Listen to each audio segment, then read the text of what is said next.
Artigo 113. O servidor vinculado ao regime desta lei que acumular licitamente 2 cargos efetivos, quando investido em cargo de provimento em comissão, ficará afastado de ambos os cargos efetivos, salvo na hipótese em que houver compatibilidade de horário e local com o exercício de um deles, declarada pelas autoridades máximas dos órgãos ou entidades envolvidas. Capítulo 4. Das responsabilidades. Artigo 114. O servidor responde civil, penal e administrativamente pelo exercício irregular de suas atribuições. Artigo 115. A responsabilidade civil decorre de ato omissivo ou comissivo, doloso ou culposo que resulte em prejuízo ao erário ou a terceiros. Parágrafo 1º. A indenização de prejuízo dolosamente causado ao erário somente será liquidada na forma prevista no artigo 42, na falta de outros bens que assegurem a execução do débito pela via judicial. Parágrafo 2º. Tratando-se de dano causado a terceiros, responderá o servidor perante a Fazenda Estadual em ação regressiva.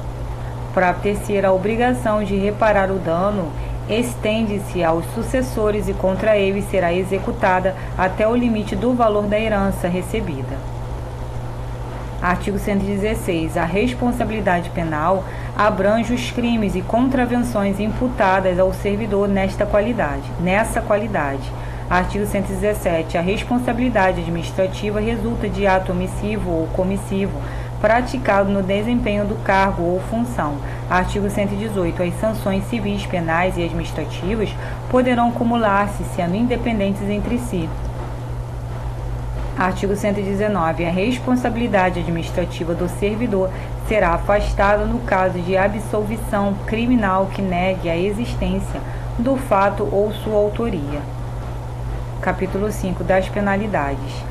Artigo 120. São penalidades disciplinares: inciso 1, advertência; inciso 2, suspensão; inciso 3, cassação de aposentadoria ou disponibilidade; inciso 4, destituição de cargo em comissão; inciso 5, destituição de função comissionada e, inciso 6, demissão. Artigo 121.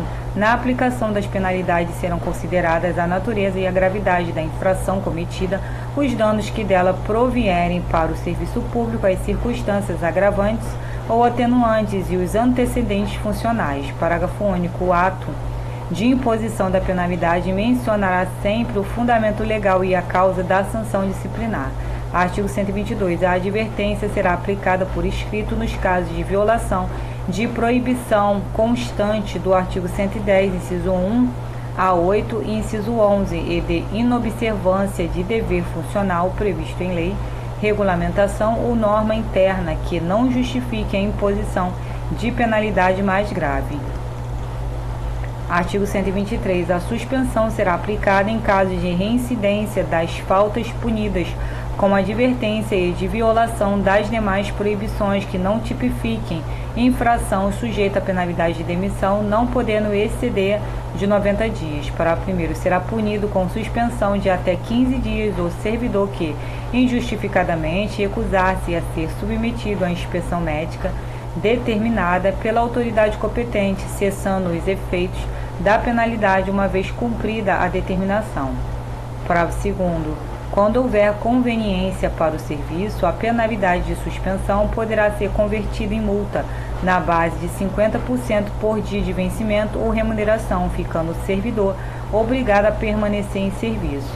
Artigo 124. Os registros funcionais de multa serão automaticamente cancelados após 5 anos, desde que, neste período, o servidor não tenha praticado nenhuma nova infração. Parágrafo único. Cancelamento do registro na forma deste artigo não gerará nenhum direito para fins de concessão ou revisão de vantagens. Artigo 125. As penalidades de advertência e de suspensão terão seus registros cancelados após o decurso de 3 e 5 anos de efetivo exercício, respectivamente, se o servidor não houver, neste período, praticado nova infração disciplinar. Parágrafo único. O cancelamento da penalidade não surtirá efeitos retroativos.